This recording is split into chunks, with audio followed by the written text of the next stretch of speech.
ม่เริ่มสีไม้อะไรคะ สีไม้มาสเตอร์อาร์ตค่ะ รุ่นอะไรคะ รุ่น สคูแพ็ค สกูแพทค่ะ ขายกี่บาท 580 บาท 580 บาทมีข้างในมีอะไรบ้างคะ ข้างในมีสีเป็นสีเขียวอ่อน สีเขียวเข้ม สีฟ้าเข้มแล้วก็สีม่วง สีชมพู กี่สีรวมเป็นกี่สี 4 5 6 7 8 9 12 สี 12 สีทั้งหมดกี่แท่ง 12 เป็น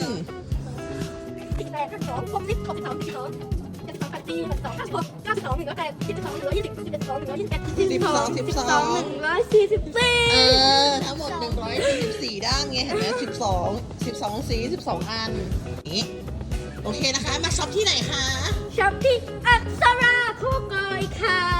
เลิศมาก